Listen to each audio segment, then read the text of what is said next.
Good evening, everybody, and welcome to Spears on Point. I am your host, Tony Spears, and this is the show where, because the internet is a lawless wasteland, I talk about anything and everything I want to talk about because it's my show and I can talk to whoever I want to. But that's not the point tonight. Like, we're not here to just like rain anarchy on everything. We're here to bring a spotlight onto like very specific people. Okay. My like goal in life, one of my passions in life is finding people that are into very specific things and talking to them about those very specific things. Because one, I find the passion for things very like it's an intoxicating effect. Right? Like when you meet a person that is so into something that maybe you have no purview over whatsoever, you get this effect of like, oh man, maybe I should be into this because this person who I like and who I'm talking to is very much into this thing. But also it throws so much information at you, so much knowledge, right? And with the amazing segue of using the word knowledge, I want to introduce someone that I feel like is as much into podcasting and as much into the content creation space as I am, if not more. And that person is the one and only Joey B. What up, Joey? Oh, what's up, Switch? What's up, Spears on Point? What's up, audience members? What's up, everybody? Oh man, like, you know what's funny is like you exude this camera and microphone presence, man, that I really wish I could get behind, like get for myself. It's my only friend, dude. It's my only friend. 37 years old, and I'm friends with cameras and microphones. That's it. But it is truly a superpower. Like, I don't care what anybody says. It is an ability to be able to like get in front of a microphone and just like, you know, get in front of a camera, get in front of a microphone, and like the thing that you're trying to put out there, you're just like, yep, this is what we're doing, and you can just sell it. Everything I've ever watched you record, whether you posted it or didn't, like, you were just out there selling it, bro. Yeah, man, that's what you got to do. I mean, for me, you know, I went through a long period of time when I was on college radio, when I was on internet radio, I was wicked hesitant. I was wicked timid. And then all of a sudden I was just like, you know what? I don't have to fake it. I just got to do it. And as long as you just do it and you stop thinking about it, when the green light goes on, it's time to go. And I think a lot of it too is, you know, I'm a musician at heart, man. I've been playing guitar since I was 15. We did local bands, church basements, VFWs, battle of the bands, you know, all kinds of things. And I'm like a natural performer. It's like my outlet, you know? Yeah. I mean, it's one of those things like someone puts a guitar in your hand and you're just like, okay, I'm home now. And you can just strum and just get at it. And that's great. And I think that's one of the things that created the gravity between us. So for a little bit of background, for those that don't know, so Joey and I met a couple years ago, but about 2 years now. Damn, it has been a couple of years. Yeah, right. It's weird. It's weird to think about it, right? Because it seems so. It's like everything that we got going on still seems so nascent, but it was about 2 years ago we met, right? We met through our mutual friend. We met through Monohive. Shout out to Monohive. Yeah, and we connected, and it was funny because Mono was like, "Hey, man, this is a dude that I think is on your level when it comes to like your ideas for content creation and stuff." And I was like, "All right, let's see it, everything." And I remember I was laying in bed and I was messaging you on Discord. And we're going back and forth and everything. And you're like, yeah, man, like the phrase you used was, yeah, man, I'm just a dude just trying to take over the world. Just like out here, like just like trying to put my foot down and get this place set up. That's it, man. And I was just like, oh, snap. I think he actually does have my mentality when it comes to this. So We had a lot in common real quick too. I mean, yeah, I do recall actually that it took about like 4 or 5 times for us to actually connect. yeah, And it was it's a at lot the of point where I was like, who the hell is this eye flipping a switch and why is he wasting my time? And all of a sudden you get on the call and like you're giving me the info. You're telling me what's up. And I was like, all right, this dude knows what's up. And I was listening. I was like, hell yeah, I need to collab with this dude for sure. yeah, and then it was a not a not a, like an instantaneous thing. I did have to think about it because I've had a lot of failed projects in my past, and As it is, right? and so I was a little hesitant when like you were talking about blind knowledge and everything, and I was like, I don't know, like I've been attached to other people's projects, and I've been attached to my own projects that didn't quite go the right way, and then after a while, I was like, you know what, man, nah, I like the vibe that this dude is putting out. I like what he's trying to put forward, and also the overall like mission statement for blind knowledge. It's a concept, dude. It's a concept. Yeah, and I feel like it's something that like a lot of people can get behind, where it's like it's not just about like being entertaining, and it's not about just like, hey, we're out here to get the yucks and the chucks and the like we're out here to have a good time. Right. It's also about like we're trying to like put information out. Like we're trying to like either inform or educate you about something that maybe you didn't know about. And maybe entertainment at an intellectual level. Yeah. In the words of the immortal LeVar Burton, it's edumatainment. It's like absolutely, dude. Yeah. It's a form of like, I want to make you chuckle and I want to make you laugh and I want you to have a good time, but also you're gonna learn something by the end of it, whether you realize it or not. Right. Yep. I think so much of like what is defined by our generation, you and I are the same age, and like so much of what is defined by our generation is defined by like reading Rainbow, right? Where like it's so much of a dude just sitting in front of you and being like, hey, today we're gonna talk about like this book, and you're also gonna learn about this like really cool random thing and random fact.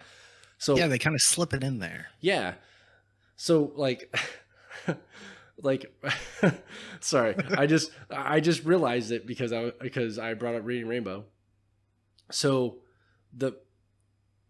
as a dad, right, you have two young kids and you're trying to engage them with educational content. You're trying to like appeal to like a more screen-based generation, while still trying to, put forth like something of like value, right? You're instilling you're instilling that power of thinking, of learning, of adapting, of knowledge. Exactly. And I found that on YouTube, you can watch the entirety of Reading Rainbow on YouTube, right? So I have my kids start watching Reading Rainbow on YouTube. The very first episode of Reading Rainbow, I can't remember the book that he was talking about, but the thing that I remember them talking about was like early Reading Rainbow reminded me of do you remember the show How It's Made? Of course. Yeah. Yeah. It was up there with Mr. Wizard though. Yes. 1, 2. Yes. So the early Reading Rainbow episodes were very much like, here's a thing that you didn't know, like how it's done. We're going to show you how it's done. And I was living in Tennessee at the time, as I am now. But Tennessee Tony. Yeah. From Texas or somewhere. Yeah, that was the best moniker I've ever been. Texas Tony. Yeah, it was Texas Tony from Tennessee. Yeah. And I'm like, well, I'm from California, but okay. He's from Cali. But the very first episode of Reading Rainbow is about bowling balls.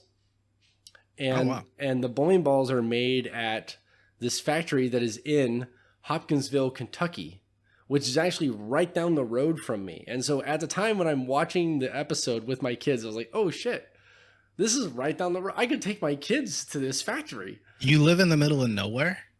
No. It sounds like it. No, well, it's not really the middle of nowhere. It's if you go by the locals definition, 30 miles away.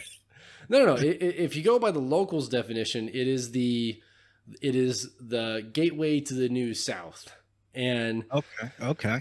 honestly, it's only like I'm probably 35, 40 minutes away from Nashville. Like Okay. and the town itself has grown actually quite a bit. Like it's kind of crazy. I could probably compare this place to like I could probably compare Clarksville, the town I live in now, to like probably a Stockton, maybe a Sacramento, like back in California. Like Wow. Okay. I don't I had know. no idea. I had no idea. I Yeah, almost moved there. I mean, yeah. I may still do that. That may be in the works. You never know. Hey man, listen, I don't have a spare bedroom anymore, but I know some I know some really good I know a couple good realtors. I'm just saying. I'm just I'm gonna throwing it have out to there. sell the hell out of Blind Knowledge. By the way, blindknowledge.com is the spot that is hot. Just wanted to say that. Oh man, then that's the other thing too. Is like another thing that I admire is how like at the turn of a hat, like I'm pretty sure I could take you with me, and we could go meet the Pope, You and know, it's like funny. we You would. say that, but you don't know me when the camera's off. Well, you Mm, kind of do. You kind of do, but you don't know. We've never met in person, and I I mean, think no, there's a not yet. difference. Well, you not yet. Yeah, for sure. I eventually we definitely will. But there's a difference. I mean, there's definitely this persona thing that happens when the green light goes on. I'm not like a totally different person, but in my real life, in my like when I walk down the street, I'm not like yippee ki yay and like just like Mr. Out there. I'm So are kind of you reserved. telling me that you wouldn't put the cell on the Pope? I would have a friendly conversation with the Pope. I wouldn't try to sell him on anything. I think he's kind of set in his ways. He said, "I'm not trying to sell the man anything. He's like No, he's the mouthpiece to God. I have to like I got to get in there. You know what I mean? Like shake some hands. Say what's up. I'm not trying to sell the man anything."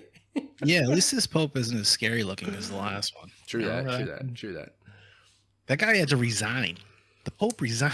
When I read that on the news, I was like, the Pope resigned? Yeah, I That, mean, that's a whole. it's a position of office, the same as anything else. I mean, technically, the I thought it president was can a resign. position of God. It was like I mean, God's will. it is. But if we're being honest, Apparently, it's the like being church a is an senator. office. Yeah, I mean, Oh, it's a very influential office as well. yeah, it's probably the most influential office. But Yeah. that's neither here nor there. So, what I do want to ask Shout out to the Joe, Pope, by the way. yeah, I mean, yeah, shouts out to the Pope. But let's dig in a little bit because Yeah. like some of my audience probably doesn't know you the way I know you as far as like different projects and stuff that we have worked on and everything, and stuff we're gonna work on in the future. There's a whole lot of gray area. Like I've talked about you before on previous episodes of the show on the That's nice of you. the previous three. Well, I appreciate you're that. you're an So kind. important part to me getting back into the content creation space. If I'm being honest with you, brother. Right Like, on, and I'm glad you're here. I'm totally 100%, 110% glad you're here. I know you got something special, and I can't wait to see where this goes, dude. This is cool stuff already. but I do want to kind of get to know you a little bit better as far as like, so like you brought up before, like you're a musician at heart. Yeah, man. So when you say that, like what is it that gets young Joey B to pick up a guitar and say, "Hey, man, I love music. I'm gonna focus on this." Oh, Like that's a good take question. me down that journey. That's a tough question, man. I mean, for me to go ahead and pick up a guitar, it's an emotion, it's a feeling, it's a vibe, it's a slowed down, very deep thought, very deep feeling.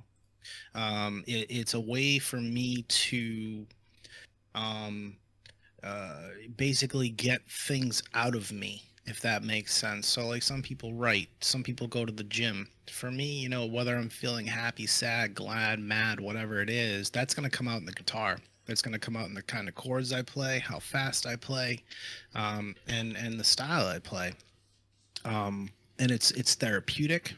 It's a release of energy is what it is, and it's the most creative, soulful way to do it, because not only is it good for me and healthy for me and therapeutic for me, it usually helps other people too. People dig music, and that Yeah, just makes it all the better. I mean, music's like mathematics. It's a universal language, right? Like Right on. you can play music anywhere in the world and people will understand it. Yeah, You no know, matter what kind of genre it is. Usually, I mean, I've never ever met anyone that doesn't like some kind of music. Have yeah. you? No, I mean, If like, that person exists, if you're listening or watching right now, I want to interview you because yeah, I don't yeah. think I need to that's sit down and have a conversation with like, why is it that you get no joy from any sound? Like but that's seriously, that's like an interconnecting thing for humans yeah, for sure. is we love music. Yeah. But so like what is your earliest like interaction with music? You know, as a child, right? Or like, you know, like young adult, teenager, whatever it is. Like Yeah. when's that moment that you realize like, oh snap, I got this you know, I have this instrument I can play. Cuz I have no natural talent for music. And a lot of people say, "Oh, anybody can learn to play the guitar." It's hard. Any you know anything you know like it you know it like I tell anybody can myself sit down in front of a piano or whatever, but that's even harder. But Tony, man, I taught myself how to play guitar. I took 6 months of lessons. For me, I grew up with all kinds of genres. You know, my mom was into classic rock and into like even just kind of 80s stuff, like anything from Pink Floyd to Duran Duran to Rod Stewart. And then like my first concert was the Beach Boys.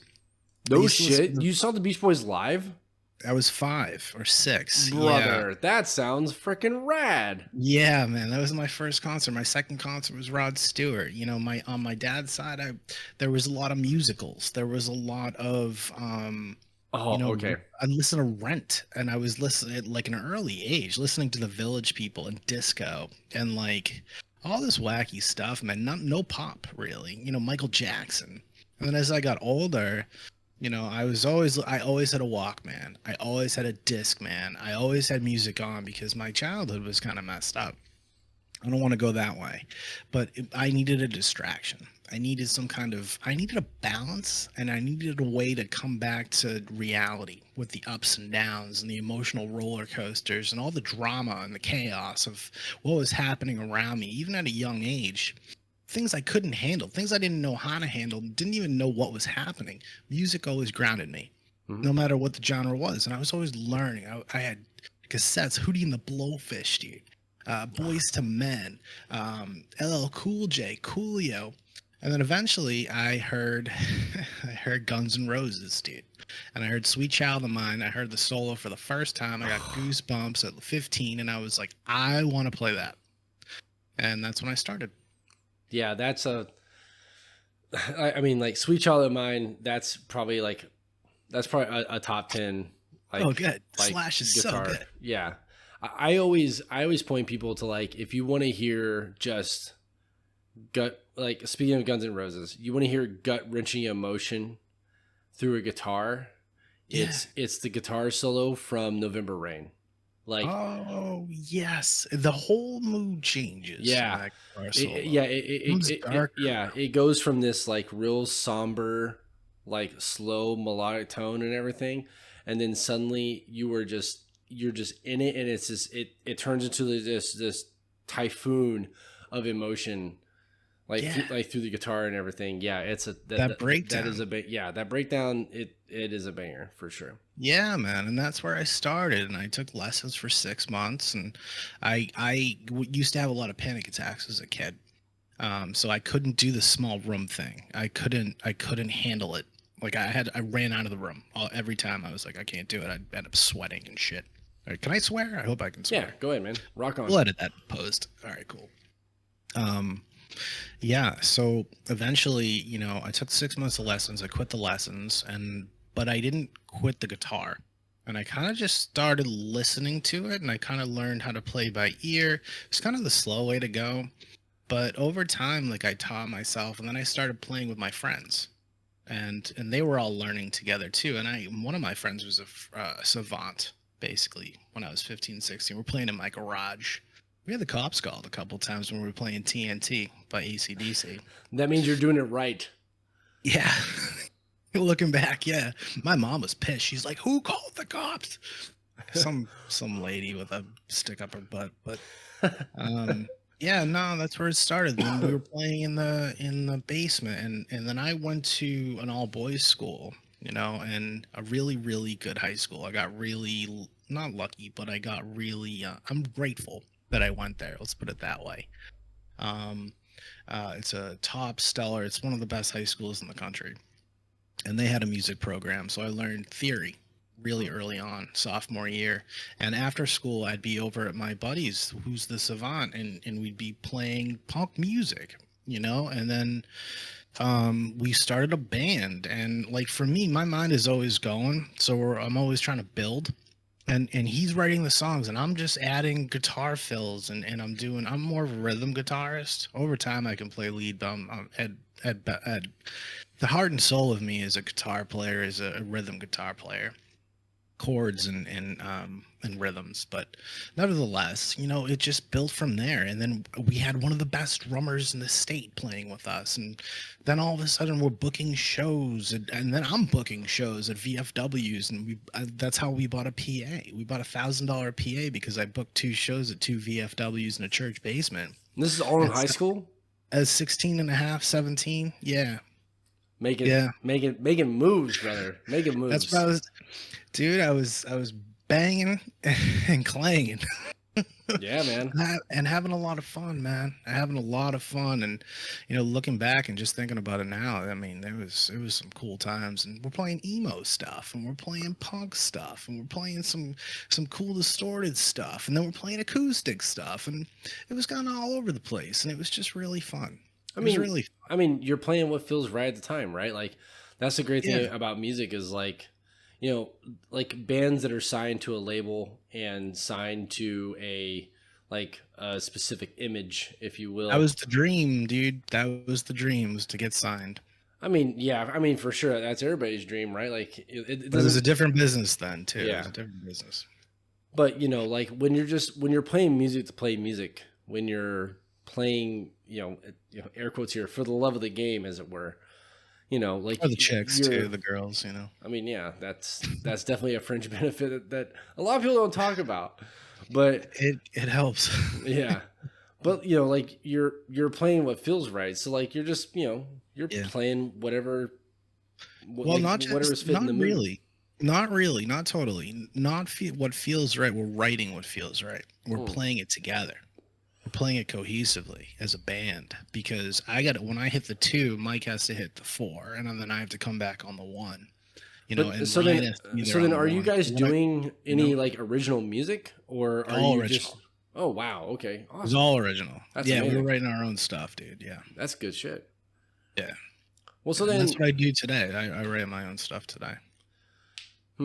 So there's an alternate timeline where like you and I don't meet, because you're a big time, like, at this point, music producer, right? You're the Dr. Dre of your little sphere.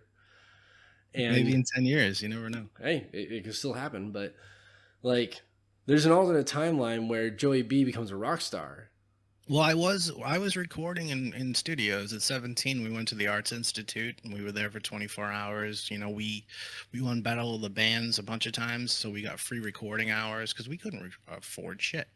So we would win these contests, and we would get the hours, and that's how I learned how to record. And you're in there with the engineer, and then you're watching them how to produce and like how to do the audio, and asking questions. And we weren't the kinds of kids like 16, 17 that were screwing around, smoking weed, and not that there's anything wrong with that, but we weren't like joking and stuff. But we weren't dead serious. We just loved hanging out with each other. We had a ball, but we also like loved music, and we loved making the music. And I don't think we knew why. We just did it. But it sounds like there was a focus. There was a like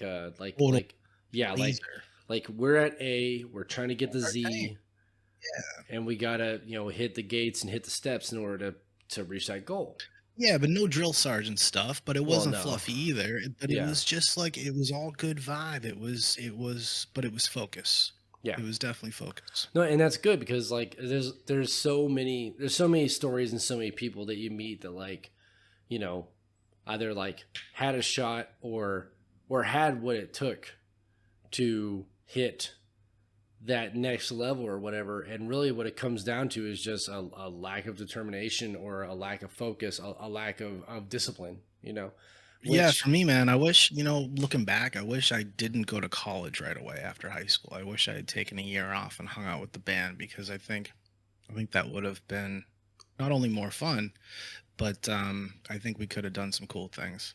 so then do you feel like the experience of like being in that setting, right? Like you're basically seeing how the donuts are made. Okay. Like you're in the Yeah, studio, you're seeing how the recording is done. Like you're seeing how like, all the learning. instrumentation. Yeah. There's this learning process going on. Do you feel like that's what has like brought you into where you are now? Because the one thing I do know is that you do have a background in radio. You do have a background in Yep. live production. So do you feel like that's what pushed you into that direction? Was that exposure? Yeah, totally. Totally. That laser focus was one thing that I learned really early on from the high school I went to and from the band stuff and just my overall like studiousness, I guess. you know, like um even today, like I look at Blind Knowledge as a band.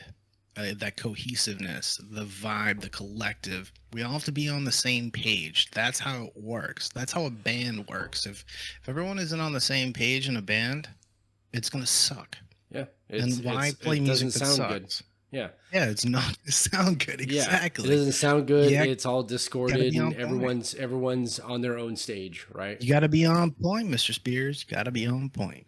Listen. I'm only good at puns. That's the whole reason the I name think came that's the name of about. the show. Yeah, Yeah, but it's true. yeah, You got to be on point. One, two, three, four. yeah, It's it sounds simple, but you got to hit your marks. yeah, and that's the thing that I feel like, and again, when we're talking about like how you and I hit it off and everything, right? It's so much of understanding that like there has to be a shared vision, right? Yeah, man. Like Yeah, you get that, man. yes, You get that. like so much of what my experience has been in the military has been so much of Hmm. like good leaders take a group of people, give them a purpose, a task, and a motivation, and then you set them off to complete a mission. Those three things together, purpose, task, motivation, drive them toward the end goal of accomplishing the mission, regardless of what the mission is, right? It could be And something. don't you think they should be able to lead by example too? Yes, but you have in my context, you have people that are in those positions to lead by that example. So Fair. you have Makes sense. your more junior leaders who would be your air quotes here, your middle managers, there to work with your to work with your, I don't know a good analog for it, for to work with your worker bees, as it were, to go in to set the example, to show that, hey, even the person that is in charge of me can also do the work as well. But I mean, that's getting outside of the point. The point being is that like having shared understanding of what the end state is an important part of getting to that instinct, because Yeah. the whole concept of like no one man is an island, right? It's 2023. No Is it? individual Holy person. shit! I It's know. I checked 2023. my phone earlier Hold on, I today. gotta double check that just to see. Okay, you're He right. said, "Oh God, 2023. my bills! I have to check my storage. Oh Oh, God, where's my 401k? Oh my goodness, golly where's my me. 401k? I should be a millionaire." Oh, it's But down 25%. It's 2023. It definitely is. yes, he said, "Oh, I just double checked. You're right. The year's correct." Oh yeah. But but in this day and age, in the space that we're trying to break out into, right? No one man is an island. Like no one is a Mark Maron anymore. No one You can't do it is. alone, man. You can't No, do it no, alone. you can't, because the thing is like there's not enough time in the day, and there's just not enough people to cover all the bases, and that's why you No have to one have that cares. shared. No one cares that much about one person. I that's how I feel. Like I don't think there's like that star. these days. You know, like Michael Jackson. Well, Everyone loved Michael Jackson. I when he mean, to be first came fair out. though, that's the star. Like you're Right. like you're comparing like schmoes like me to Michael Jackson. There are like degrees of All right. separation there, like way Oh, we're beyond getting it. into standard deviations and stuff here, man. Let me Yeah, get I my mean, pro track. no, but only because, and the only reason I feel you. why I pick on that particular analogy is because like when you look at a Michael Jackson, right? Michael Jackson is the dude that took music, that took pop and He was a and savant. and reformed it He into did. something that could appeal to everybody, which is not something that pop was before. Like pop was very much skewed toward a particular audience, a particular age, a particular Well, demographic. Tony, he started dancing too. But He added a and caveat. that's the thing is like there's so many different elements that he adds in, right? And there's so many different ways that he puts his own spin on and his own essence and personality into the genre to where it ends up defining the genre. That's why he's You considered know one of the when it's greats. because you know when it's Michael Jackson Yeah. as soon as you hear it. Yeah, exactly. Like, I mean, you could have, like, my kids recognize Michael Jackson's music now. Like, That's awesome. all this That's time, awesome. yeah, all this time, right? Like, like a complete disconnect from the actual source material. But, like, my kids recognize Michael Jackson because they understand there's a different hit, there's a different beat, there's a different tempo and melody to the music to where when it Or starts, a Whitney Houston or a Mariah Carey. It doesn't have to be Michael Jackson. Some people might not want that. no, example, I mean, but yeah, but if you're looking at the example of like the tippy top, right, the people that are like redefining it, because even still, you're stars, looking at stars. Whitney Houston, you're looking at Mariah Carey, they're taking influences from people like Michael Jackson, Exactly. right? Exactly. They're learning from them. Exactly, and so it becomes a thing of like, where do you separate out the influence from the individual? That's a good question right there, dude. And And I feel like in this day and age, the actual like the age old adage of like I used to use this all the time, and I stopped for a while because it started to piss me off, but now I use it now presently because it is true, and it actually acts as like a bit of like pathos for myself. Is like, there hasn't been an original idea since 1985. And it's just because like there's only so many things that you can create Yeah. until all the things have been created, right? But the thing is you can take that idea, right? You can take Thriller and you could put your own spin on it if you wanted to. And Yeah, you can remix it. yeah, you could remix it, you could add in new moves, you could do a million and one things to Thriller. And there are going to be certain people that are like, I don't like this. This isn't Michael Jackson's Thriller. I don't want to watch this garbage. But there will be some people that say, hey, I really like Thriller. But I also like what this guy's doing because he's doing something different.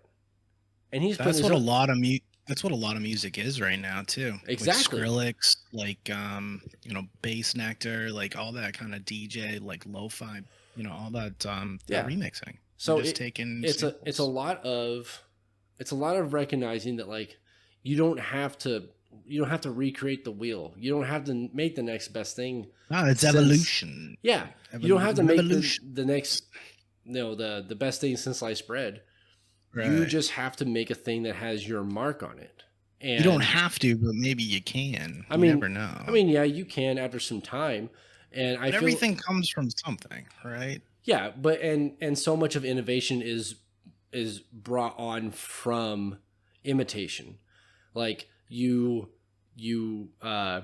emulate, for lack of a better word, copy a thing for long enough, and then you as the individual can look at it, break it down, and say, okay, what brought me to this in the first place? I like aspects A, B, and C.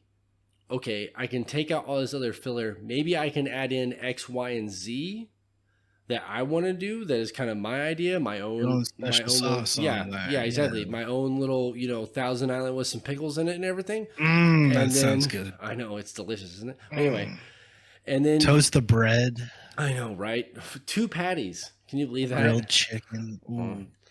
Mm. But then you put that mixture together and you put that out there, and then there's a certain number of people in the audience that'll say, "Hey, I like this because it reminds me of this thing, but it's got this spin on it because of this guy." And I also like this person, this individual, because of X, Y, and Z, maybe their personality, the way that they think, the way that their creative process, or the way they express ideas and things like that. It adds in the flavor. You know what I mean? The secret, the yeah, the 7 herbs and spices, if you will, of the individual. Yeah, true. And I feel like that's a lot of what you've got going on over at Blind Knowledge, where like if we're being completely honest, like the concept behind Blind Knowledge is not wholly unique. No, it's not. But it is different in how you're gathering different content creation into your group, into your sphere, and also like the types of content that you're trying to create. It's formulaic is what it is. I mean, it's the vision. It's a mission, not a mission, but it's a vision. It's a concept that we're trying to get out there in the way things are right now in the trending content community. Content is what it is right now. That's the big thing. Ever since Facebook started back in when Facebook, you had to have a college email, Facebook, when I was 18. And now I'm 37, which is scary. But that's when it all in MySpace and like all that stuff. That's kind of when it all started. But like, I think like for me, yeah, you're absolutely right. The concept itself it's not new. Like, yeah, formative entertainment. I mean, yeah, that sounds pretty cool. But it's just the way I'm trying to do it. I mean, you can do that with music. You can do that with writing. You can do that with drawing. You can do that with photography. I want to do it with content. Yeah, and that's what, like, that's the gravity that after meeting you brought me into this fold. Is like I believe in that vision. Like, I believe in the, like, you can be entertaining and you can allow people to have a good time, but you can still also like teach them something and inform them. It's like the Reading Rainbow, dude. Yeah, exactly. Like that is so much of Mr. Rogers, for our Mr. Rogers fans. Yeah, no, and you're absolutely right. It is so much of that where like there's a very formative period in our generation that comes around with like Reading Rainbow, with Sesame Street, right? With with Mr. Rogers, with there was such good entertainment in TV back then. Yeah, it's like they don't even make it anymore. Don't even get me started. That's another thing. They just stopped. It's like Power Rangers has been around forever. I don't get that. Oh my god. We could have a whole Power Rangers conversation. I had Power Rangers underwear, towels. It's morphin' time, bro. Hell yeah. He said it's morphin' time. I gotta go to bed. But Tommy, White Ranger. Oh, man. Oh, a banger that is still in my head to this day is the Green Ranger fight music. The whole like, go Green Ranger, go Green Ranger, go Green Ranger. That'd be a cool sample. Oh, brother, it was so good at the time, but he was still evil, so I didn't know how to feel about it.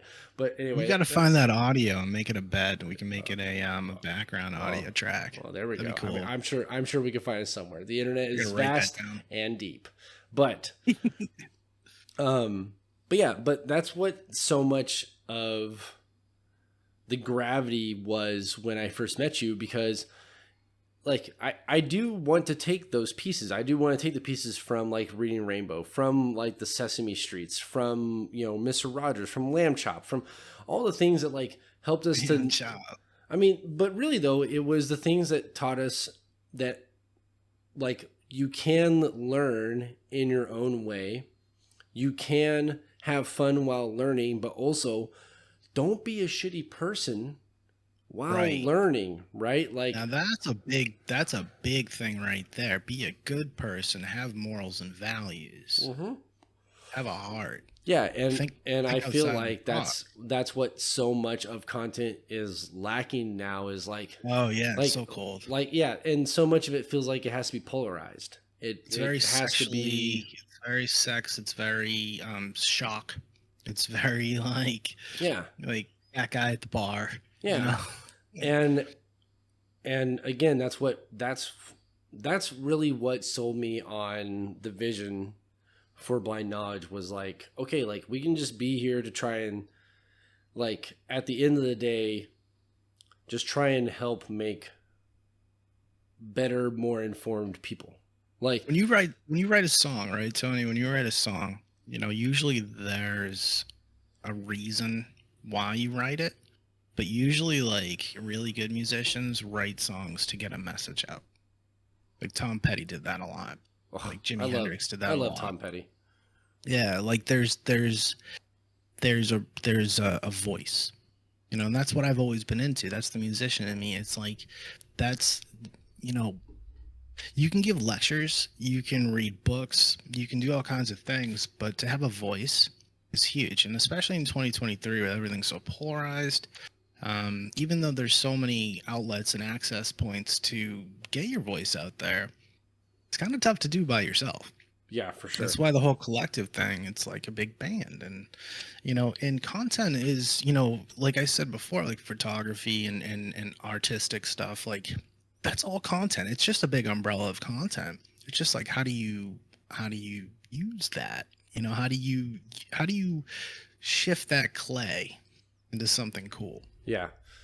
And it's What's the message behind what you're doing? What's your voice? What are you trying to portray or relay? Chuck I McBeef think said that's important. Chuck McBeef chest said free Freeland. Chunk McBeef Chest, dude. Shout out to Chunk. I love Chunk McBeef Chest. Greatest name in the game. I mean, honestly, it's one that sticks with you. When I You hear can't forget when it. I hear Chunk McBeef chest, I'm just like, Jesus, this man has his branding down.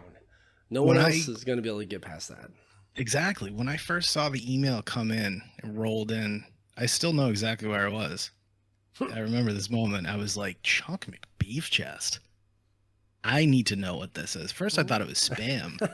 And I was like, wait a minute, that is a fantastic name. I don't know what it means or what it is or who it is. And then it turns out to be an adult. I thought it was like a teenager. He or said this something. is a Like, person. it's like a very articulate, intelligent person too. Like Right on. like you wouldn't think a Chunk McBeef Chest would be a high IQ individual, but Chunk McBeef Chest is a very smart individual. Turns out. Yeah, he's a good dude. All right. So I think with that, we will take a quick break, a quick fiver, if you will. We're gonna take a quick break. We're gonna freshen some things up, and then when we come back, we're gonna dive more into blind knowledge, and we're going to dive more into what it is that makes Joe tick, and we're going to dive more into how I taught myself to play the harmonica. So when we get back, I can't wait for that, dude. oh man, it's well, Can we get Chunk McBeef Chest in here too? That'd be great. I mean, I'm sure we can find a way. Only way to get try. the name is high IQ. I mean, listen, if it comes from, listen, it was said by Chunk McBeef Chest. Obviously, it must be true. So we will be right back. Boop. All right. And we're back. Once again, time and time again. I always think of that line every time I've ever done that where I bring a scene back to the OG scene that I was starting in. I think of the, it's a quote by Snoop Dogg. It's like, here we are once again, back again. Time and time again. I can't remember what it's from. Time and time again is a Cotton Crows lyric too. Yes, it's just throwing that out there. I mean, you're not wrong. I'm just trying to think of where. 1, 2, 3 into the boat. Yeah. Dog and Dr. Dre is that the. Oh man, don't even get me. Okay, so you know what? All right, no, you open this can of worms. So now we we gotta get into it. But real quick, for those that are just joining us, I am here with Joey B, founder of Blind Knowledge, dear friend of mine, and also a person that I feel like if there are radio waves that link people between their brains, this man is on the same AM bandwidth as me. Oh, totally AM bandwidth for sure. But that being said, now you have brought me into a subject of great contention, my friend. One that I feel like we have to cross this Rubicon. Okay. Well, let's cross this Rubicon, whatever a Rubicon is. Like that's like what you would consider like a grand crossing, you know, like a Rubicon. That's a great word. I've never heard an expedition. Anyway, cool. So, if you had to break it down to the 5 most influential albums of your life to you personally, what are they? Counting Crows, August and Everything After. Okay. Is one of them. All right. Appetite for Destruction. Oof. So good. Guns N' Roses. Anything Jimi Hendrix. Let's call it greatest hits. Mm-hmm. MF Doom, Danger Doom, Danger Mouse, all that. The album, if we're gonna do specific albums, would be Danger Doom with the Aqua Teen Hunger Force when they did. Bro, I love Aqua Teen Hunger Force so much. that album is friggin' awesome. I was listening to it earlier. Crosshairs is one of the best songs. I love MF Doom. Mm-hmm. So that's 4.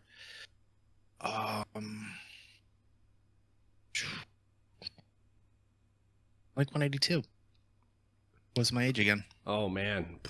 Or Damn It, the one with Damn It on it. That was hold on, I'm trying to think of the album. Hold on. Yeah, I can see the album cover and I can't think of it. Hold on, I'm gonna bring us over to, they just played Coachella. I heard they got back together. Tom was there too. Yeah. Yes.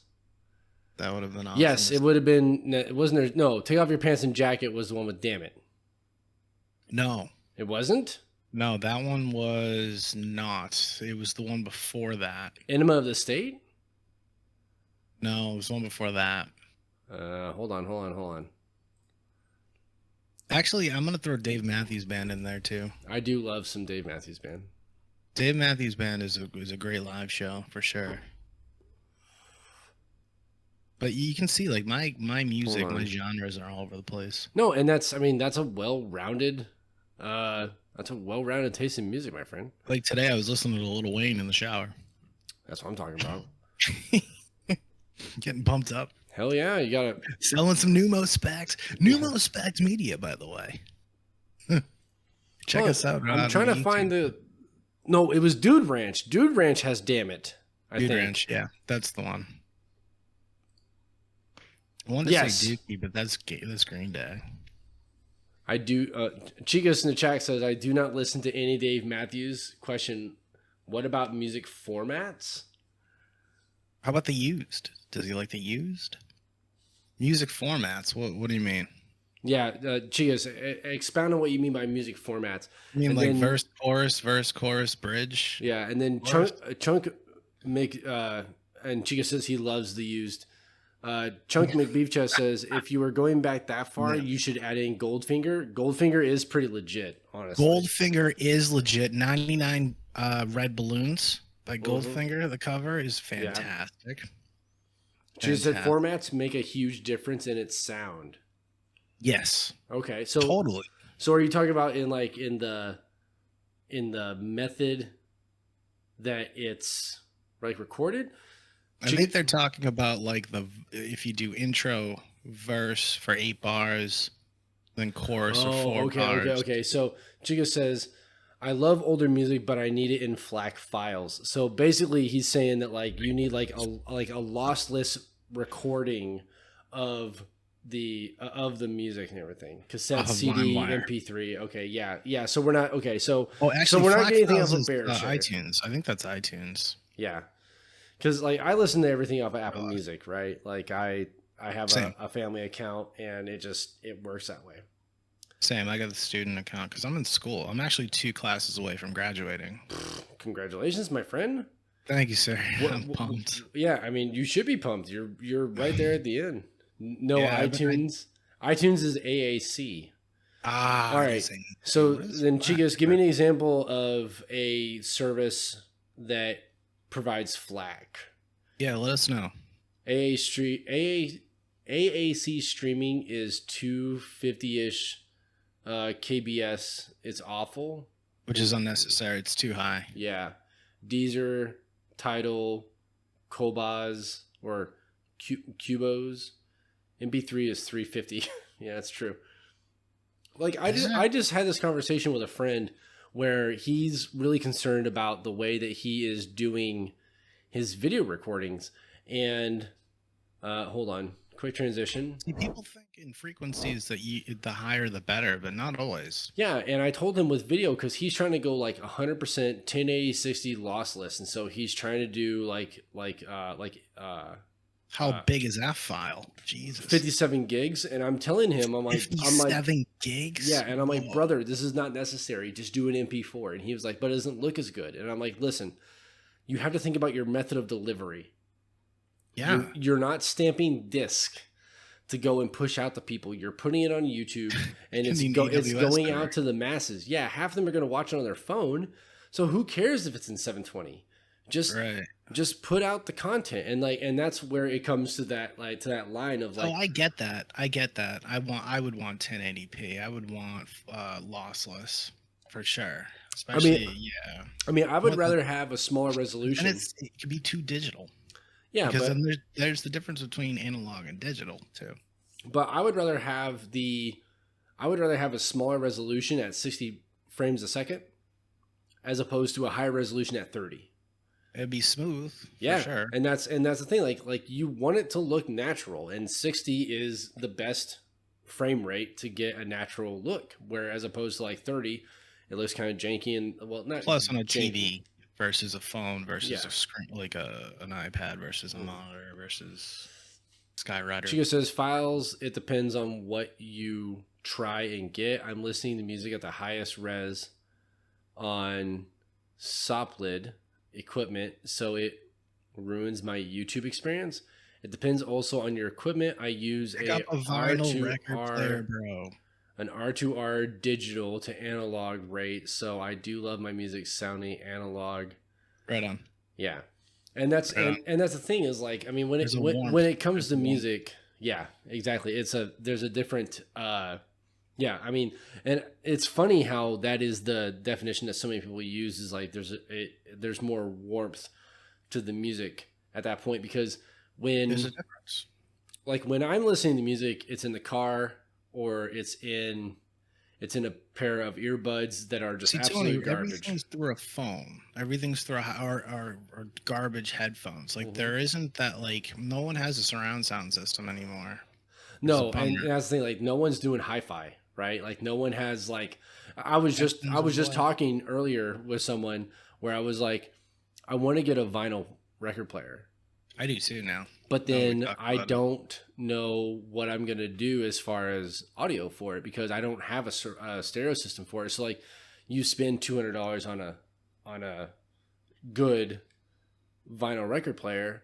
Now you got to spend another $300, $400 on a good like hi-fi system for it in order to get the proper sound out of it. Like where does that end? That's a whole different aspect of how you're listening to music, you know. Chuck McBeefchest says that's why you need at least 8 tracks. Yeah, you need an 8-track. Wait, 8-track or 8-track? He said 8 tracks, but I took that as an 8-track player. That's like a mixer. Because I listened to a lot of music on my grandfather's 8-track, and that shit was awesome. I listened to you can have 8 tracks or 42 tracks. It doesn't really. I mean, it does matter. It depends on the kind of music too. Like, I remember listening to Elvis Presley's "Blue Hawaii" on 8-track and thinking that sounded amazing. Oh yeah. Oh, he had some stuff. Now looking back, I'm just like, God dang, man, some of these were really like he had a couple Merle Haggard 8-tracks. all kinds of stuff. What's Elvis's famous sandwich that he likes? It's a fried peanut butter and banana sandwich. Oh my goodness! You can still get it at Graceland. You can still get it there. Oh, I'm yeah. about to have they'll it make in my for you. kitchen. You should. It's delicious. Chica says, I disagree. I'm using crazy planar magnetic headphones, but it also depends on what you want to get. I use a DAC and an amp and my files on my headphones. But that's the thing though, Chicas, is like, Does he line in? And yeah, well, I'm sure he is, but that's the thing is like, you're taking the additional steps. And that's cool. Like, you can take the additional steps, brother. It can get very complicated and technical. Yeah, if you're trying to get like that, like the most lawless. He says, of course, I use 4.4. Right on. But like, if you're trying to go for like that degree of like audio quality in order to get the most out of your music, like by all means, dude. But all I need to do is. Chuck McBeef Chest says his preferred sandwich is peanut butter and heroin. Well, maybe in the later years. Yeah. Didn't he die on the toilet? He died on the toilet. Yes, he did. Bummer. Where can I get the Kurt Cobain special? Oh God! I was about to say Academy Sports. Never mind. That album was influential. I actually read Kurt Cobain's writings. There's a book that was released where it's all of his journals and his like, you can see where he was like writing his songs, and it's some pretty messed up stuff, but it's also pretty awesome at the same Kurt time. Cobain was like, regardless of what people say, like, yes, he made some amazing and incredibly influential music, but Kurt Cobain was a troubled soul. Like, there's no doubt about that. Like, I think the best musicians are kind of. Yeah, I mean, look at Jimi Hendrix. Look at the whole 27 Club. Yeah, yeah. Look at Amy Winehouse. You know. Yeah. Substances, mental health issues, just kind of not being like comfortable in reality with life. Yeah, because you're trying to paint your own picture of it. And it doesn't. I think it's deeper than that, man. I think it's just like it's an overall like trying to understand what it is, what life is, and trying to be and being unable to be and having to voice that in some way. Mm-hmm. I could definitely see that. I could definitely agree. Where can I get the? Oh man, Gigas, you're killing me. Okay. So, aside from music, all right, I feel like there's another medium that influences people a lot when it comes to like the way that they perceive things and the way that they're formed and they're shaped. So then, my question to you is: 5 influential movies, like movies. 5 influential movies. Movies, film. Like you don't have to be specific. Robin Hood. The Kevin Costner. Okay, all right, solid. Absolutely. Aladdin. The animated movie? Yep. All the original. Okay. Robin Williams. Robin Williams is one of the best ever, by the way. I completely agree. Jeez.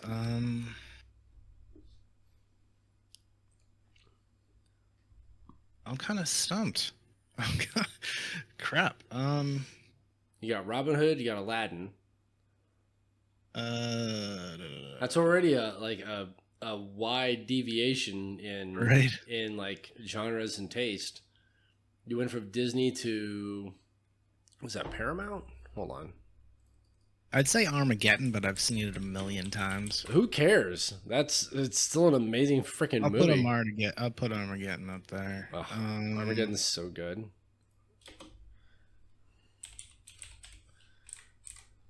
Robin Hood, it's Prince of Thieves, of course. Yeah, Prince of Thieves. Yeah. That was not Men in Tights. Yeah, well, I mean, Men in Tights is good. Let's be real now. Yeah, Field of Dreams too. I'll throw that on there. Field of Dreams is really good. Yeah. Where is it? Hold on. I'm trying to find out who directed, not directed, but the producers. Well, it doesn't really matter in the grand scheme, I'm I like guess. blanking right now. Oh, I forgot Morgan Freeman is in that movie. God damn, that movie is so good. Oh yeah, We didn't I think he deserve it. was like 30 or 35, and he looks like he's like. Oh no, I just got done watching, like literally right before I hopped on this call with you. I just got done watching Dracula 2000, and when I tell you that is a very young and very virile Grease. Gerard Butler. Oh my god.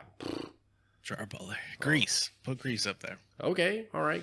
That's a solid pick. Grease is good. Is the word. Ooh. Is the word. So, hold on. You did mention musicals before, and I do love musicals. Like, Yeah, I have one that is near and dear to my heart. What is your favorite musical? Grease. Is it Grease, really? Yeah. Huh, okay, cool. I'm not crazy about musicals, but there's some good ones are, Rent is cool. I mean, yeah, Rent is very good. Yeah. It's more the soundtracks, though. The soundtracks is what I'm into. I mean, Grease is an all-time banger, if we're being honest with you. It was always on in the background. That's what my parents and their relatives and their friends were listening to. Very eclectic growing up. All kinds of folks. Lots of musical influences. Lots of different kinds of people and different kinds of influences and different kinds of habits. Let's put it that way. I mean, yeah, there's a bit of that in every family, I think. I grew up pretty quick. Yeah. Yeah. Oh man. You got one more movie left. Yeah, it's a football movie. I can't think of it. Friday Night Lights. No, not Friday Night Lights. Although that's a great one. That is a great movie. Remember the Titans? Remember the Titans. Yeah. Yeah. Remember the Titans is a classic, truly. Well, ladies love Denzel, man. And, I mean, who doesn't though? Movie. God, I mean, the dudes love Denzel too. I saw wish the trailer. I I mean, shit. I just saw the trailer for The Equalizer 3, and I was like, yeah, I'm gonna go see that. All right, let's go. Man, you want to talk about a amazing performance. Speaking of Denzel, everyone points to like Training Day, right? Which, don't get me wrong. Oh, like amazing movie. That's a good one too. Yeah, like amazing movie. Denzel, top of his game. But for me personally, if I'm going Denzel, like you've got me on this tangent now because I'm thinking of like movies and stuff like that. If I'm thinking Denzel, it's Man on Fire. Dude, Man on Fire. Oh my God. Man on Fire was so good. Like that's a movie where like you go and you watch it and you're just like, damn, Tony Scott figured it out. Like I don't agree with everything Tony Scott does as a director because a lot of the ways he does like his shots and like different like panning to different like scenes and stuff like that isn't by most standards coherent, but man, that movie was so good. Oh, so good. And the book is even better. There's something to be said about movie production too, like the way things are. Dude, shown. I realize now, like at this point in my content creation journey, that like a lot of my friends that were making like home movies, as it were, back in the early 2000s and stuff like that. I remember home movies with the little tapes. Man. I remember. But and Kodak films. A lot of my friends that were doing that, like back in the early 2000s and stuff, like like shout out to my friend John Soares. Shout out to John because he had the proper vision in order to make something work with the technical limitations at the time. Because at the time he was just working with like, hey, I'm gonna put this mini VHS into this camcorder and we're gonna rock out, and then I'm gonna splice all this crap together. Like he was doing the hard work by hand. I mean, not by hand, but like the whole like rewind it, like splice this over it, like fast forward, get to this scene, like make like loop this over it, that kind of crap. See, I have no idea how any of that works, brother. He was doing the hard work, and now looking at it, it's so much. Like there's so much of it that is like, been digitized, and like you have things like After Effects and all these different, mediums to go through and change it up and just streamline the whole process of like video production. Digital, man. Yeah. But John was doing like the hard work, and now, like he works in movies. He he That's works in, in TV and stuff like that. And I look at it now, it's like, man, he was leagues and bounds of what I was able to even like conceptualize when I was first starting down this path, you know what I mean? And it's so funny, like now looking at it, I look at the stuff that he made when I was in high school, the stuff that he made, and I was just like, man, I couldn't make that now. There's no, like, even with the tools I have now, there's no way. Like, I don't have the vision to see it from an outside perspective. Like, there's so much of what you take for granted as the viewer. As the viewer, you see the scene and you're like, oh, cool. It goes like this and it goes like this and it goes like this. But like being behind the camera and visualizing the scene in its entirety, that's a completely different skill set. It's a completely different skill set, and it requires a different type of it requires a different mind. You know what I mean? And that's I don't have my mind. Yeah, and that's why you have, that's why you have the Spielbergs and the Tony Scotts of the world. It's a different personality trait though, too. Like I just did a personality test, like one of those personality tests, and they give you the 4 letters that you are. Oh yeah. Apparently I'm a visionary. That's my personality type. I see it. I think of things and I try to figure out how to do them. You are a thinker, Joey. You are a thinker. But if I try to change a tire, man, I'm calling AAA. No idea what I'm doing. Fair enough. You know what I mean? Mm-hmm. Like, but like I figure out ways to get things done. Yeah. You know. What would your personality type be? Just curious. I did that. We should actually get you to take one. Well, no, I did it before. Did you take one? Okay. Yeah, it was like a couple years ago I did it. But I am. Are you a chunk of beef chest? No, I'm not quite that brilliant. No, not many of us are. No. I'm Man on Fire is one of the best movies. Yeah, and yeah, Chunk McBeef Chest comes into the chat. Man on Fire is one of the best movies. Yes, I gotta check it out. It's a great film. No, mine was the. It's like something like the steward, like so essentially like a person that like organizes things, which kind of plays which. Honestly, when I took the test and everything, I was like, it's kind of BS, da da da. And was it free or paid? It was free.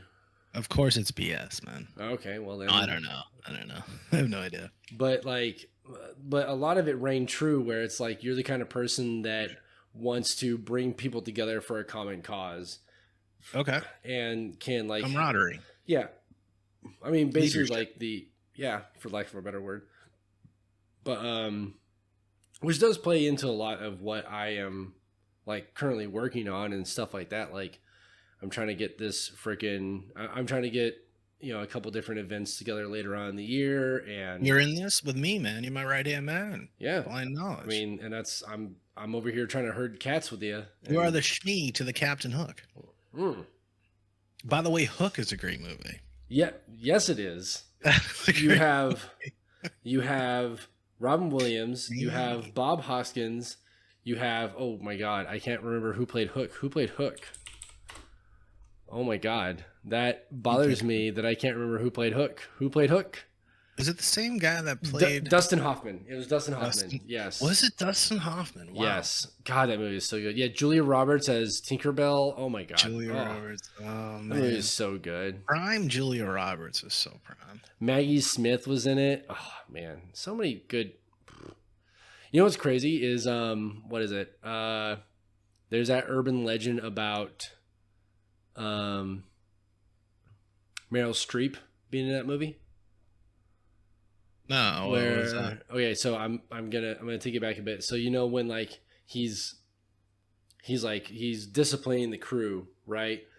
And he puts them in the boo box, which is just the big trunk where they drop the scorpions and shit into it. Yeah. You know the pirate that they put in there, where like the boo box, and they're like, no, not the boo box, like that whole bit. That's Meryl Streep in makeup. Oh God. Yeah. Like, I think Meryl Streep's overrated, personally. I mean, everybody is willing. Everybody is entitled. Throwing that to fastball think. out there. Someone watching this right now was like, gasp. Yeah. Someone just clutch pearls. I mean, I've liked her in a few things that she's been in. No, she's an excellent performer, but I just don't know if she's. Wait, actually, you know what? I take that back. She was Cruella DeVille Yeah. in 101 Dalmatians, so I take that back. Hashtag Meryl Streep. Yeah. Also, she was in The Devil Wears Prada. That is a great movie. That's a chick flick. I mean, it's still a good movie. Nothing wrong with that. Great movie. Chick flick. Chick flicks are cool, I guess. You know, what's funny is about being married is the fact that, like, you end up exposed to a lot of films and a lot of other things that you wouldn't normally be exposed to. Your other half, the other side of, and like. What I can tell you is that, like, there were a lot of movies that I watched during my marriage that I would not have watched otherwise. And one of them was like 2000. Oh no, that's 100% me all the way. That's 100% me. I'm like, wait, there's vampires in this? Yeah, I'm gonna watch this. And the funny thing is, it's not even my first it's not even like my first memory touchstone for Gerard Butler. For me, that is like 300. Whenever I think of Gerard Butler, I think of 300. And then people were like, you know, he was in Dracula 2000, right? And I'm like, really? Who was he? And they're like, bro, he was Dracula. And I'm like, oh, okay. He was incredibly young, I guess. Like, he was like in his like early 30s or something like that. But that's beside the point. But like, you know, you get exposed to a lot of movies and stuff that you wouldn't normally watch, and, you know, movies, music, activities and things. So many great rom-coms, bro. Like, movies I would have never watched. I would have never watched Love Actually if I wasn't a married man. But let me tell you, that movie is great. I've never seen it. I will go on record as saying that Love Actually is awesome. Amazing cast, great story sequences. Frickin' I will go to my grave saying that Bill Nighy is amazing in that movie. Doesn't matter. If you haven't seen RRR, stop the stream and spend the next 3 hours making your life better. Oh man, well I will watch it after the stream. We're not gonna stop. We don't stop this train for anything. Chunk McBeef Chest. Choo choo. I'm just gonna start calling you Chunk for now on, because no, you gotta call him Beef. Beef. Beef. I smell like beef. Beef. He's probably the head football guy. Beef. Oh man, it's actually like a martial art master. John Beef Chest is like just a character, man. This dude is talented. A multifaceted man. Yeah, I don't get excited for no reason. I mean, this dude does a lot. He does a lot. He's wicked smart. He's in effing Japan, and he's Canadian, which is just wild. Chica says, "Can I give a shout out?" Of course you can give a shout out. Chica's friggin' send it, my dude. Yo, man, send it. We do shout outs all the time over here. I'm here to tell everybody who I love. Shout out Nation. This show is all about, like, not just like stories and the people on it, but also appreciating other people. Shout out to my boy this is like Money, 2 shows. Who gets married today. Yo, Juan is getting married today? Are you for realsy for real? For realsy for real. Bro, what this Korean kid that I was stationed in Korea with, hold on, is he getting married today? Like, on God? Oh my God. That is amazing. I'm so happy for him. Congratulations. Congratulations. Hey, Money. Congratulations, my dude. I wish you many happy years and a long, loving marriage. Good on you, my dude. Where are you getting these chats at? Where are people participating? Oh, I'm over on Kick, my dude. Where all the happening kids are. Here, I guess Kick's the thing right now. Yeah, I mean, you know, I told myself, are we really gonna do this Kick thing? And I said, let's do it. It's pretty straight, and I like that it's on Restream now too. I did the Nemo spec thing right before this show, and I to test out Kick basically. Yeah, and it's a nice interface. Yeah, you know, it's pretty straight. Yeah. I don't have a means to send. Well, if you look up my channel on Kick, you can see the chat. Sorry. You know what I'm learning, Tony? Is like, especially in digital content, no matter if you're podcasting, a video person, an interviewer, or whatever, if you're on too many platforms, you're spreading yourself too thin. Yeah, man, it's like too much. It's like too little butter over too much toast. Yeah, my dude. And like for us, a blind knowledge, like I'm gonna reel it back, and I think we're gonna get rid of the Reddit. I think we're gonna reel it in on maybe even to the Twitch too. I don't know. Mm. But then it's like, oh shit, there's Twitch, but it's like, where should it be? Where do you go? It's funny with podcasting. It's like you got to be everywhere. Who the hell is listening to all these different podcast apps, by the way? Like, I mean, I it's don't. not a matter My of analytics, like, yeah, who? it's not a matter of like who's listening to what. It's a matter of where they're listening. Like me, for example, right? Like Well, that's what I mean. like I have a Android phone, right? Oh, get it together, bro. I don't Get your oh get my yourself god. an Oh iPhone. my god. No, not even close. Um Get yourself an iPhone. no, Get with it. I had an iPhone for the longest time and now I'll probably never go back. But that's beside the See, point. I'm the opposite. I'll never get an Android again. I don't think, if I can help it. But like Nevertheless, I discovered Podcast Addict, right? Early on and it's a free app and I like it enough to where like I paid the money for it. Like I paid the $5.99 in order to get it, and it's nice because like I can find just about why? anything on there. But you can find everything there on Spotify, on Apple. Why podcast But addict? Is it the exactly, but there interface? are What other is it? people like me. I don't want to listen to Spotify. I don't want to pay for Spotify. I don't like Spotify either, personally. And I don't want to, and I'm not using Apple Music. I'm not using Google Podcast. Oh. I'm not using Blueberry. I'm not using all these different podcatchers. There's like 1,000 of them, podcatchers. Yeah. Exactly. So in that instance, yes, you Ghana. do need to be everywhere. You do need to In cast podcasting, the yeah. wider net because you need What to. about video streaming?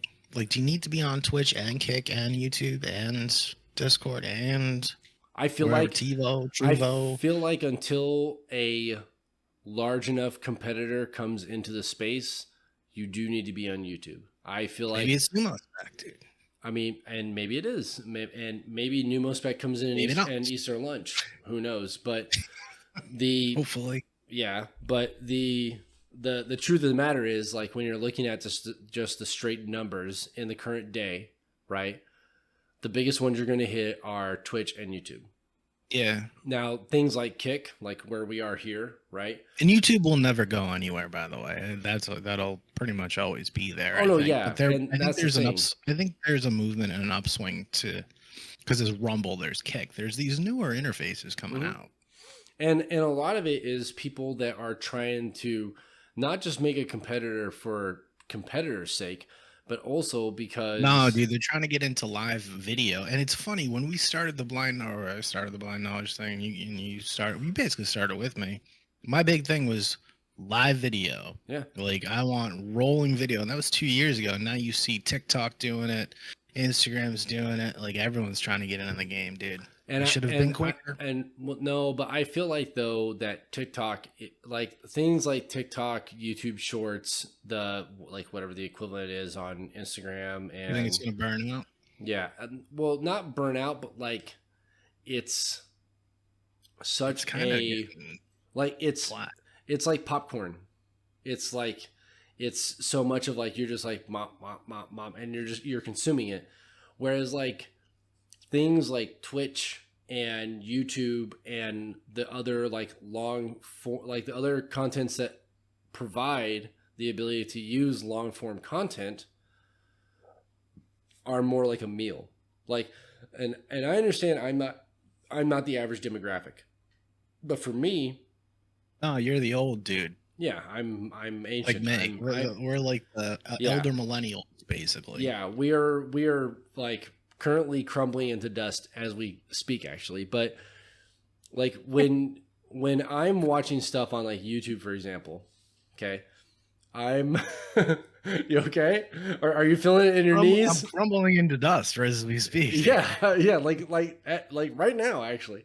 But it's like that. It's like a slower version of that scene from Raiders of the Lost Ark. But like for me, when I'm watching stuff on YouTube, like a 20-minute video is the best thing ever. Like I sit down, literally I'm having a snack. I watch a 20-minute video, boom, I consume that video, and that's with the ads. I mean, yeah, like I mean with the I mean, I used to do YouTube Premium when it came with the music, with YouTube music. Yeah. And then when that went away, I was like, I'm not going to pay to get around ads. I'll just freaking I'll wait my 5 seconds and I'll click skip ad, whatever, fine. It's you know. And there's 1,000,001 people that will tell you, oh no, watch YouTube in a browser so you can use ad blocker. Look, man, I'm not trying to like, as a dude that is making content online, I'm not trying to dick people out of the 2 cents they're going to get out of me watching an ad. Like it, and I know, but it still sucks.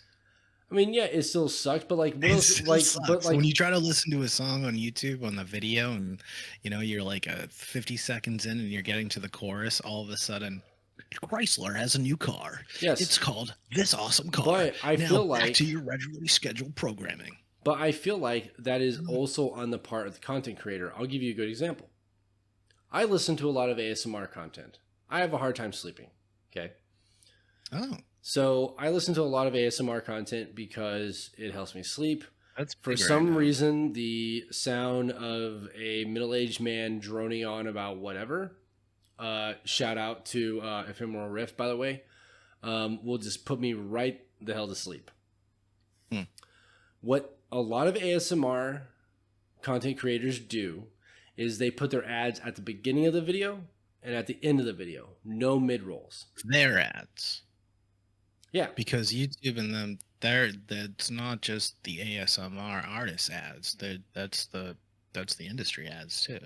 I mean, they're gonna do the automated ads. That's what podcasters do too. They stuff it at the beginning, which is dumb. No offense, but you really should do it 10 minutes in. But that's not going there right now. Well, no, but I mean, but honestly, giving all the secret sauce away. But like as a person that consumes content too, no, don't put ads 10 minutes in. It completely ruins my experience. Put the ad at the beginning. Put an ad at the end. Because if your content is good enough, I will watch to the end, and then I will get to the ad at the end. And if I want to watch your content, I will watch the ad in the beginning. And you know it's coming. You already know it. And I know it, and I know it's coming. I'll sit through the ad. Okay, fine, whatever. I do the 15-second stinger for whatever random mobile game is coming out. Okay, cool. Yep. And then I get through that. Yeah. And then I get onto the content.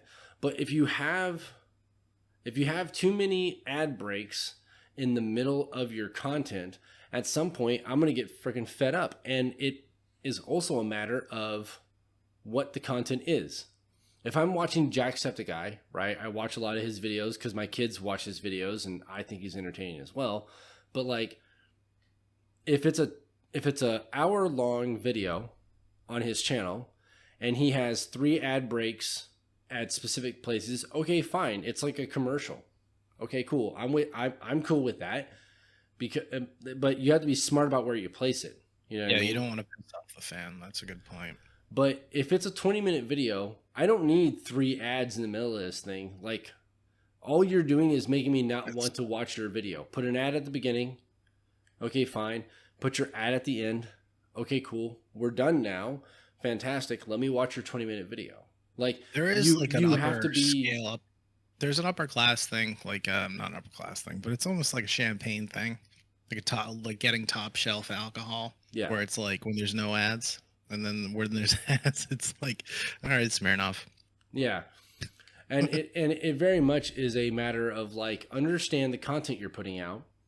Yeah. And understand where and when you should advertise.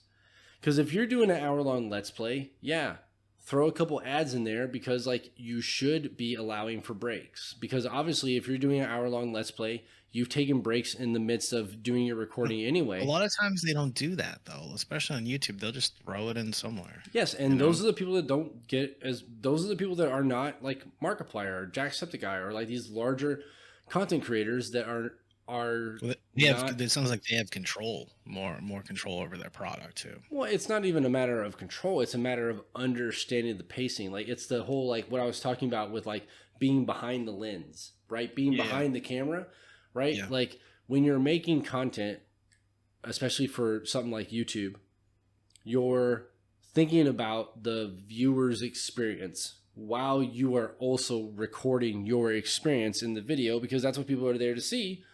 Right. Is you experience whatever it is that you're doing, whether it's playing a game or anything like that. You have to look at it from two different perspectives, and placing your ads or like your breaks or like, you know, like different cuts in the scenes and stuff like that is all a matter of understanding how the viewer is seeing it. And that's why, I agree. and that's why a lot of, approach. yeah. And that's why I like a lot of ASMR. Like there's very specific ASMR content that I watch, because they understand that the person watching this probably wants the first third of this video to be uninterrupted, because that's when they'll actually go to sleep. So let me ask you something. For that ASMR stuff that you listen to, do you listen to that on YouTube, or is it like on the Breathe app or Calm app? No, I just watch on YouTube. YouTube, and you just let YouTube run, basically? Yeah, You I mean, plug in the phone. I have YouTube set to where like it's not gonna like autoplay, so Yeah. I'll just go and I'll put on the video, and then I'll just put it up on the shelf next to my nightstand, and I just let it play through the speakers. That's interesting. Mm-hmm. That's interesting. I wonder how many other people do that.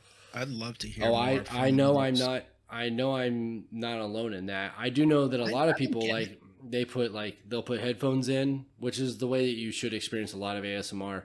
But then or like, any kind of audio. I mean, yes, but like there are like products for ASMR. Like I've gotten so many like targeted ads toward like a sleep mask that has these incredibly thin speakers in it. Yeah, I got my mom those things where it's like a bandana kind of thing. Yeah. And it's like very soft headphones, and you can kind of just sleep on them. She loves them. Yeah, and I've trust me, I've thought about it.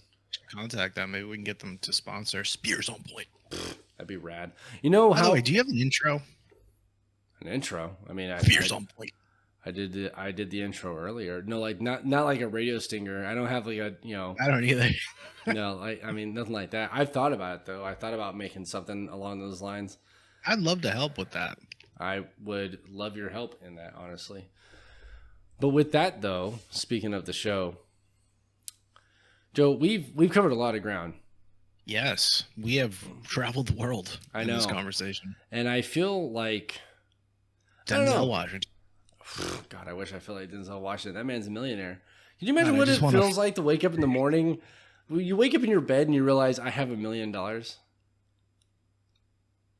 I hope to have that someday, for sure. Me too, brother. Me too. But I'm knocking on wood and praying. Dude. Yeah. But no, I think unless there's more ground. Tony. Yes. Pulp Fiction. Oh my God. Shoot. Pulp Fiction. Anything Quentin Tarantino is pretty damn good. I mean, yeah, you're not wrong. I don't know where that came from or what it has to do with anything, but Pulp Fiction. I mean, if we're being honest, like Pulp Fiction is probably like, if Pulp Fiction does not enter the Criterion Collection in the next 10 years, I will be really freaking upset, because I feel like it is a movie that you can point to when you're looking at what a like standard of filmmaking should be. What is the Criterion Collection? Oh my God. So the Criterion Collection is a collection of movies that are considered like seminal greats in filmmaking. Really?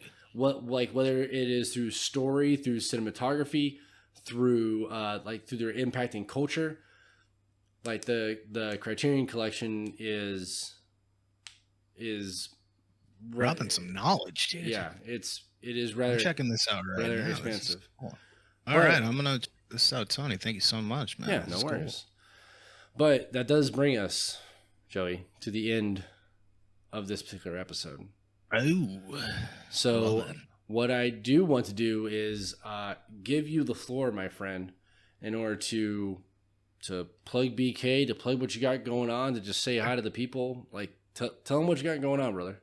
Yo, what's up, guys? My name is Joey B. I'm the founder and owner of Blind Knowledge LLC. I'm also the host of the Blind Knowledge podcast. In the past, I helped to build a successful internet radio company. I have interviewed celebrities such as David Keckner, Kevin Sorbo, Seether, Killswitch Engaged, Andrew WK, the Suicide Girls, and many more. I dropped out of broadcasting and then came back because shit, insurance sucks. I love women. Tony is a good friend of mine. Chuck McBeefchest is my hero. And I want to thank you so much for having me on Spears on Point. I hope to be back soon. Check out Blind Knowledge. BlindKnowledge.com is the spot. That's hot. It's 18 active podcasts. We have 2 kind of quasi video forum debate things going on, and we're just building and building and building. So if you're a content creator, if you want to get involved in a cause, or you just want to see what it's all about, hit me up, joe@blindknowledge.com. We're also on Twitter, Twitch, everywhere. Skywriters. Yeah. So thank you. Cool, man. Well, I want to thank you so much for coming on. I've been meaning to have you on since episode 1. Thanks dude. for having me. And I appreciate it. This was fun. Yeah, of course. I mean, and of course, you're welcome to come on anytime. I do want to thank all the folks that were hitting us up in the chat. I want to thank Chicas. Chicas, my ride or die homie. If we're doing shout outs, right, I got to shout out Chicas. Chicas has been my ride or die homie in all my content creation. So shouts out to Chicas. Chunk McBeefchest, thanks so much for coming out, man, and saying what's up. Appreciate you. Chunk McBeefchest. Sorry. Yes, and congrats again to my boy Money out there, man. Just doing big kid things, getting married today. God, that's. Yo, congrats, man. But yeah, that is going to do it for the show. We will be taking a 1-week break because I am taking my kids on vacation to go to the happiest place on earth, Disney World. Texas Tony from Tennessee, but really from Cali, is coming to Florida. Yes, I'm a globe-trotting SOB, as it were. But Tony, you're the man, dude. Thank you so much again for having me on. I just wanted to get that out again. And blindknowledge.com, you can see Spears on Point, Chunk Beefchest, and so much more. Hope to see you there. Exactly. But that is going to do it for us for this week. I want to thank everybody that came out and supported. And yeah, you can hit us up over on Twitch, over on the Blind Knowledge YouTube. You can find me in the Blind Knowledge Discord. I'll put a link to that if you want to hit me up. But other than that, that is going to do us for this week. So thank you so much for watching. Have a great week. And I love your faces. Bye-bye. Denzel Washington.